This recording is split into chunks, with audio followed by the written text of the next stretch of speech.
Então, Cris, para a gente começar aqui falando o nosso assunto de benzimento, né? Um assunto que a gente sempre quis trazer aqui para o Lean e para os nossos queridos ouvintes. Como que você poderia nos dizer que o benzimento trabalha a energia das pessoas? Bom, primeiro que a gente já está, assim, careca de saber que tudo é energia, aquela história toda que já sabemos, né? Energia, vibração, frequência.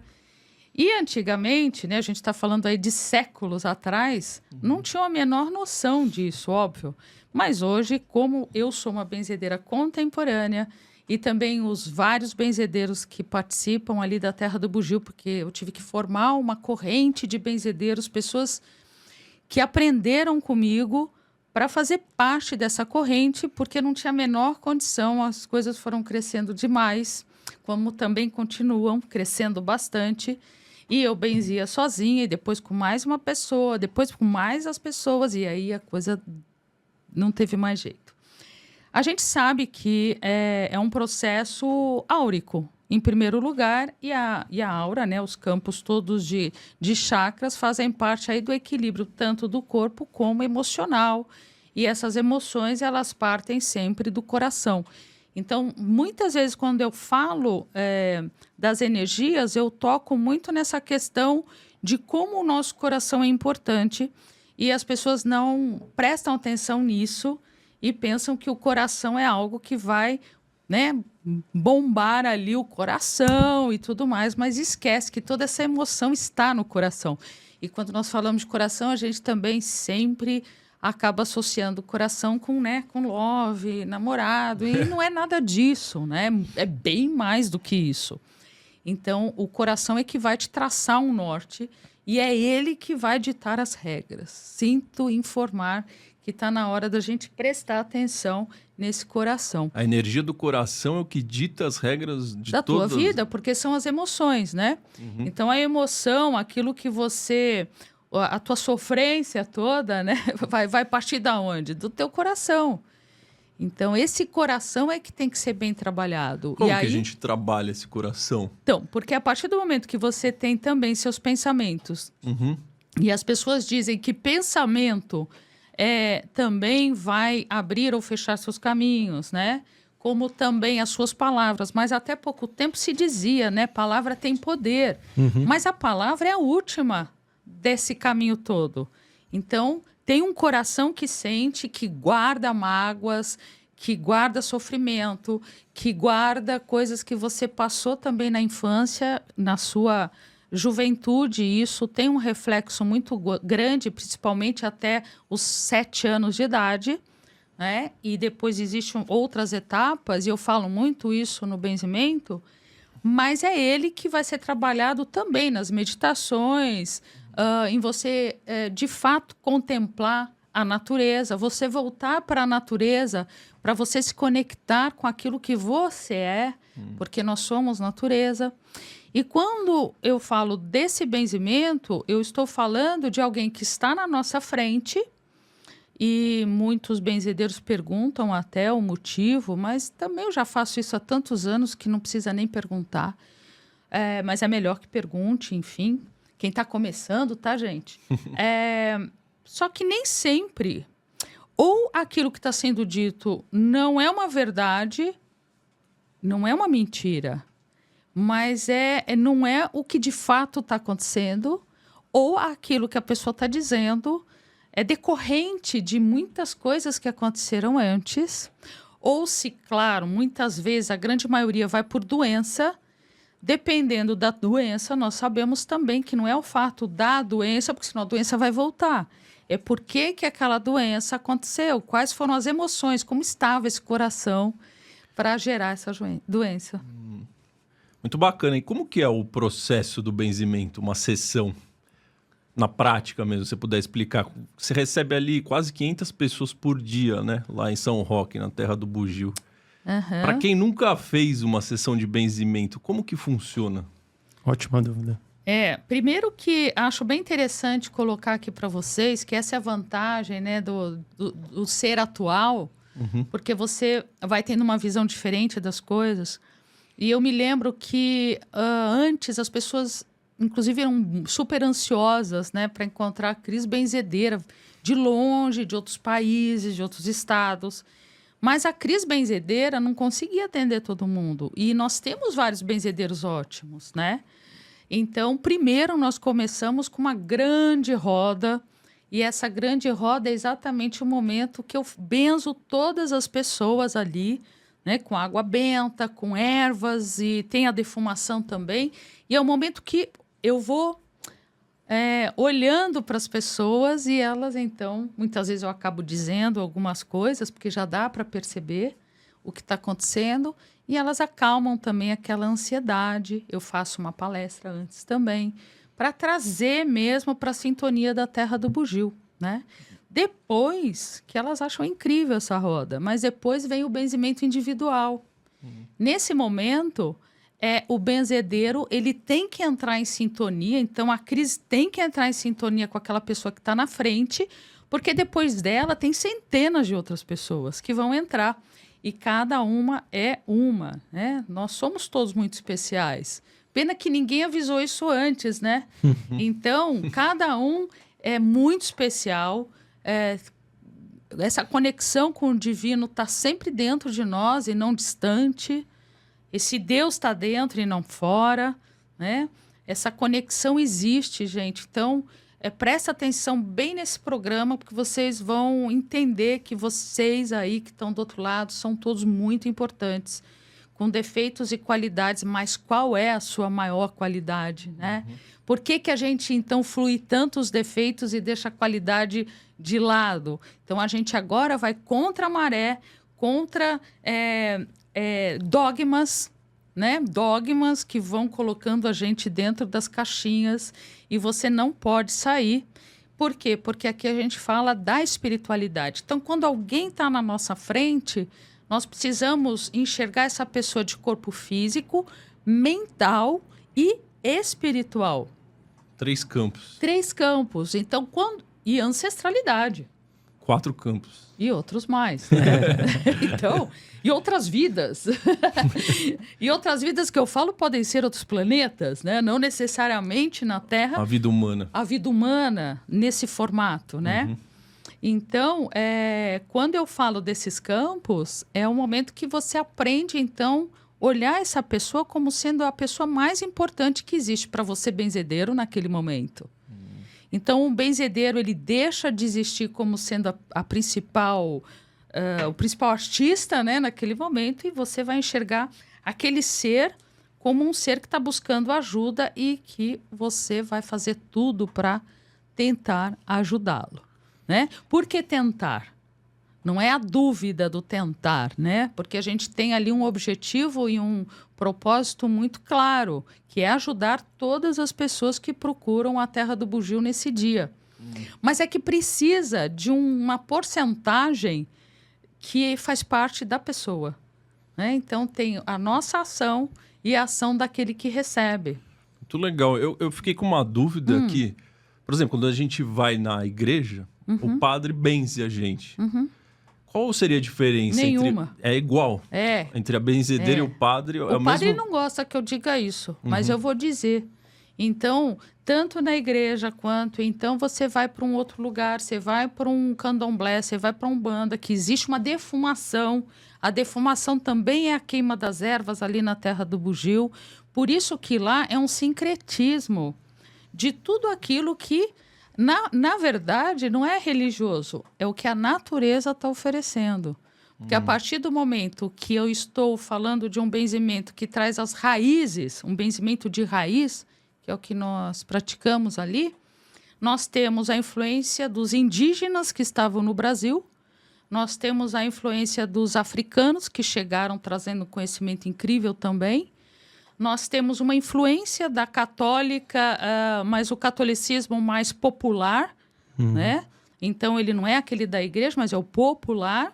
Nós temos a influência dos ciganos, que chegam em 1542, mas com registro em 72, 73, 1572, 73. E agora também eu venho defendendo um estudo que já venho olhando aí há um tempo, que são os judeus, que também foram expulsos de Portugal, da mesma forma que os ciganos.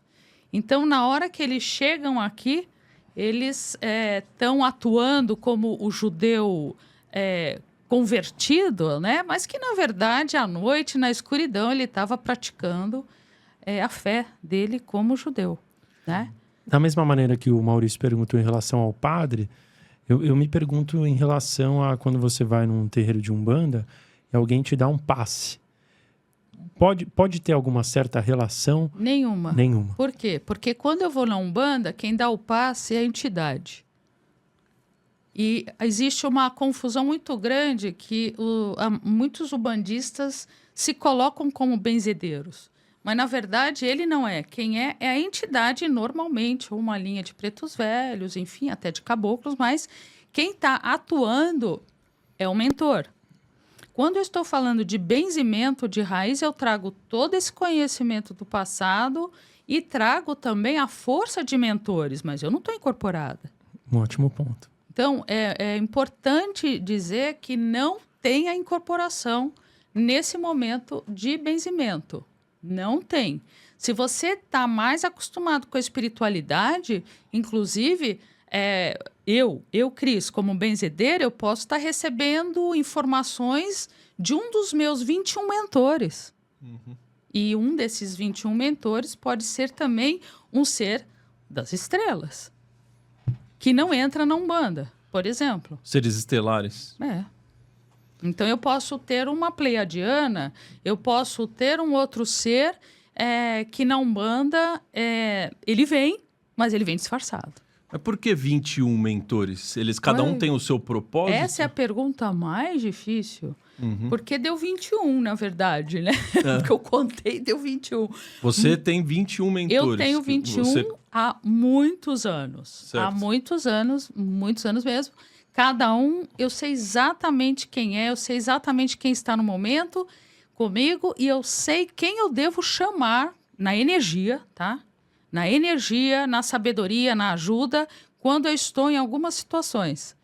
Então, minha opinião quando você se torna de fato um médium ou um espiritualista, tal, é você se conectar com seus mentores sem a incorporação e você chamar ou saber quem está do teu lado sem que ele tenha dito uma palavra, energeticamente. Sem você chamar com palavras.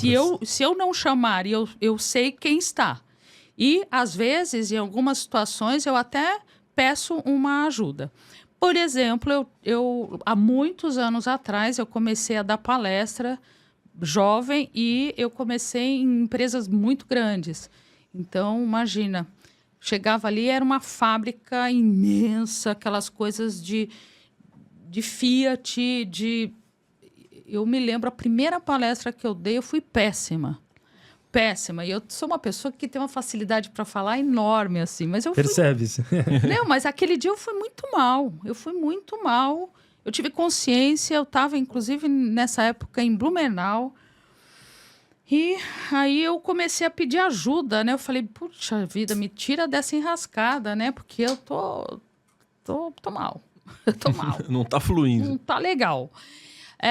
E aí eu pedi ajuda para 3 mentores e falei, me dá uma força aí, me traga essa sabedoria, porque eu preciso dar um jeito. E a partir daquele dia, mesmo não precisando, que fazem anos, até hoje, quando eu vou dar uma palestra, que eu não tenho a menor dúvida que vai rolar super bem, eu tenho a maior facilidade. Muitas vezes a mensagem da palestra vem em cima da hora, porque é desse jeito que eu recebo. Mas eu saldo, eu não peço ajuda. Hoje eu saldo 3 mentores por terem me ajudado no passado. Você nomeia eles? Eles têm nomes? Eles se apresentam com nomes? Alguns dão nomes, mas outros, eu posso estar com eles há 30 anos. E eles são seres estelares? Não ou eles necessariamente. São tem dos dois tipos? Tem de tudo. É por isso que quando aquele que está iniciando na incorporação, principalmente, fica muito aflito em saber os nomes e de onde vêm os nomes, não se preocupe com isso, porque isso não tem importância nenhuma. E eu vou dizer que há 30 anos eu tenho alguns que nunca me disseram o nome e está tudo bem. O Henrique Toni até falou isso pra gente, né? Na outra semana, a gente perguntou pra ele. Ele falou, não tem nome. Qual a diferença de chamar Pedro ou José, né? Porque também ele vai criar um nome. Sim, Né? um apelido, né? Carinhoso. Ele cria um nome ali, pronto, e acabou. Mas é isso. E graças a Deus eu tenho e ainda estão vindo outros. O mais importante é que há quase 30 anos, não, há uns 20 anos eu tenho 400 páginas escritas, que na época eu achei que eu estava ficando completamente louca, porque eu não estava entendendo nada, e lá estava tudo certinho o que ia acontecer com a Terra do Bugio. O que estava lá? Tudo que acontece lá, na hora que eu vou abrir 400 páginas, eu abro exato, porque como que eu vou achar, né, em 400 páginas? Eu falo, gente, eu preciso achar ali, porque eu tô... Isso aqui está acontecendo é novo. Aí eu abro, cai bem no lugar que tem toda a simbologia, tem todas as dicas, que eu falei, eu tô ficando louca, porque não dá para entender nada, e aí eu entendo tudo. Até legal comentar para o pessoal entender, né? O que seria a Terra do Bugio. Sim. E como que a sua espiritualidade te levou para lá. Então, eu sou paulistana, executiva de empresas grandes por muitos anos, mas sempre benzedeira, gente. Então, fica aqui mais uma dica. Assuma quem você é. Faça sol, faça chuva, porque aí, nesse momento, vão te respeitar, tá bom? Então, eu me lembro de reuniões assim que falava, olha aí a benzedeira. E eu executivona lá, ó, a benzedeira entrando, cuidado com a benzedeira. Eu falava, cuidado mesmo, porque olha, pior do que praga de mãe é de benzedeira, né? Então, eu comecei com muito jovenzinha, dei aquela pirada nos pais, né? Então, meus pais católicos e tudo mais, mas pais legais. Certo. Chegou um momento que era banho de erva para tudo que é lado para ver se dava um jeito, né? Porque já que não deu com o padre, então vamos lá para o pai de santo, né? E deu, né? Então, mas também não era o pai de santo, não, que deu jeito, viu? Não tinha jeito, porque já estava resolvido. Não tinha jeito para dar. Tinha que assumir a tua missão. Não, já era. Então, eu sempre falei com os mortos e falava, olha, mãe, estou indo falar com os mortos hoje. À noite eu fechava o quarto. Isso eu tinha 5 anos. Então, e falava mesmo, altas dicas, assim, inclusive para eles. E aí, em São Paulo, a vida inteira, bem na espiritualidade, caminhando por vários lugares, conhecendo muita coisa, porque vale muito a pena conhecer. Isso é espiritualidade. Até para você definir o que você não gosta, mais do que você gosta, o que você não gosta. Isso é importante. Parte da onde você não gosta. E fiquei no budismo tibetano por muitos anos, uns 20 anos. Por isso que eu fui parar em outros lugares, no Himalaia, no Tibete, no Vietnã, esses lugares todos. E aí eu falei, eu tenho que ir embora de São Paulo, porque eu estou enlouquecendo. E fui embora para São Roque, num sítio com muita mata. E ali eu continuei a espiritualidade na Terra do Bugio, criando essa estrutura de uma forma mais estrutural mesmo, de fato. É um hospital espiritual, né? Ele não deixa de ser um hospital espiritual porque é um local de cura. Todas as coisas que nós praticamos na Terra do Bugio é para ajudar as pessoas a, em primeiro lugar, se encontrar o seu próprio coração, encontrar quem você é mesmo. De verdade. Independente se as pessoas gostam ou não do seu jeito, você é daquele jeito, você tem aquelas características. Isso não quer dizer que você não possa melhorar, mas eu estou falando característica. Eu gosto de medicina, não gosto de medicina, eu gosto de engenharia, não gosto de nada disso. Quero ser artista, quero andar a cavalo. Não sei, mas sendo uma pessoa que não prejudica ninguém e nem a você mesmo, que esse é o único pecado que existe no mundo, todo o resto é possível. Então, você não prejudica ninguém, nem a você. E essa é uma dos nortes que a gente prega ali, que tudo pode, no sentido de não existe esse pecado, né, que a igreja coloca, mas que, de fato, você não pode se prejudicar e nem prejudicar ninguém. Então, lá nós recebemos todas as idades, todas as necessidades, seja espiritual, para poder fazer uma retirada espiritual, uma desobsessão, ou saúde bastante emocional, né? Que vai gerar aí um problema físico. Inclusive, você criou isso após a sua descoberta do câncer, certo? Não, o espaço Terra do Bugio já existe há um bom tempo com benzimento. Certo. Há 1 ano e meio atrás, eu tive a sorte, né, desses mentores que você perguntou para que serve. Então, é mais ou menos isso. Um deles me avisou, olha, você está com problema de saúde, você precisa se cuidar. E de fato, eu demorei um pouquinho, porque às vezes a gente cuida dos outros e acaba, não, depois eu vejo, deve ser uma gripe, qualquer coisa assim. Aí, de fato, eu tive que ver, fazer os exames certos e eu tive o câncer no intestino. Quando eu descobri que esse câncer vinha do avô, bisavô, tataravô, que faleciam de fato. Eles passavam para outro plano com esse câncer. Na hora eu perguntei, puxa, mas então me avisa o que eu tenho que fazer, porque tem que ser mais alguma coisa, tem que ter uma profundidade nessa questão, né? E aí foi dito que daria tudo certo, mas que eu ia mudar, inclusive, o rumo da família. As pessoas não iam mais morrer de câncer. E eu, de fato, não ia morrer porque eu negociei, né? Eu brinco. Eu negociei lá em cima e lá embaixo. Na dúvida, se negocia os 4 cantos, né? Muito bom. Eu não vou morrer porque eu tenho muita coisa para fazer. E eu brincava muito assim, olha, se alguém quiser me levar e levar, eu vou fazer lá do céu um inferno e vou botar a luz lá embaixo também. E no inferno muita luz e vão me cuspir de volta porque eu tenho uma história aqui ainda para caminhar. E, de fato, aí sim que eu entendi que depois dessa cura, que eu comecei o tratamento na Terra do Bugio, eu recebi depois a mensagem. Então, agora você vai ser a prova de que tudo é possível. Porque era um câncer grande. E eu não sentia nada. Então, agora você vai provar que tudo é possível. E aí eu entendi que o que era mais possível era a força do nosso coração. A vontade de viver mesmo, né? Aquela emoção de viver, de continuar, de fazer as coisas. E isso vem da emoção. Não é simplesmente um pensamento, porque se você só pensa, ainda é pouco. Você tem que sentir aquele pensamento. Entende o que eu digo? Sim, total. Aí funciona. Aí vem aquela palavra hoje em dia que falam cocriar, mas isso já existe tantos anos, isso. Então, aí sim você cria a tua realidade, quando você sente. Mesmo que venha primeiro um pensamento, você precisa sentir esse pensamento, senão ele não vale nada. Tem que sentir com vontade, né, Cris? Cara, tem que emocionar mesmo. Você com você mesmo, sem dizer para ninguém. Precisa te trazer um calor, uma vontade de sair voando, de fazer as coisas, sabe?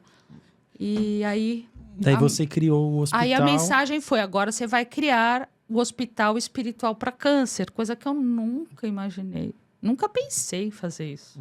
Nunca. E aí montamos juntos ali, todo mundo junto, o hospital espiritual para câncer.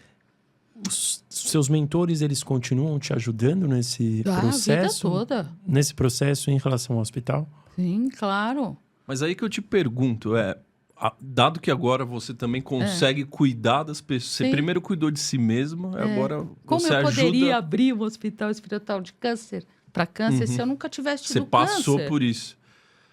E dado que você olha pela essa questão energética, você consegue ver alguma semelhança entre a Cris pré-câncer com as pessoas que chegam lá com esse problema, nesse âmbito, se a gente olhar por essa ótica energética, alguma coisa que está desbalanceada, que a pessoa tem que começar a trabalhar?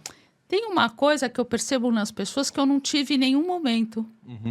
É incrível como eu percebo algo que eu passei por isso, mas que as pessoas passam e eu não tive, que é o desânimo, a tristeza. Por isso, uma das coisas que eu trabalho muito no hospital é o autoamor. Porque se você não tem amor por você, você não consegue se curar de nada. Você precisa sentir amor por você. Você precisa sentir que que você vale a pena e que você vale a pena para o mundo também. Então, esse ânimo que eu senti plenamente na minha fase de câncer, eu às vezes percebo que as pessoas não têm isso. Isso vai fazer uma diferença enorme na cura.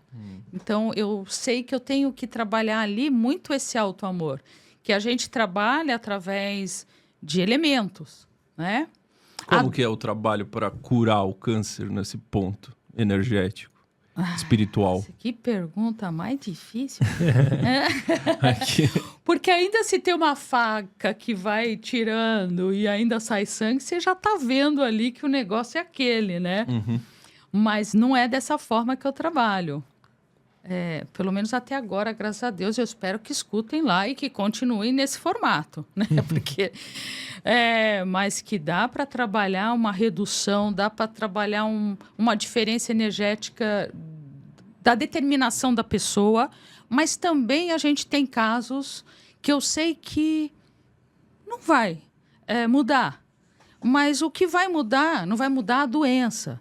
O que vai mudar é a calma da pessoa, a plenitude dessa pessoa, ela entender que é o processo, porque já aconteceu de fazer parte disso tudo e a pessoa passar para outro plano, como no benzimento também.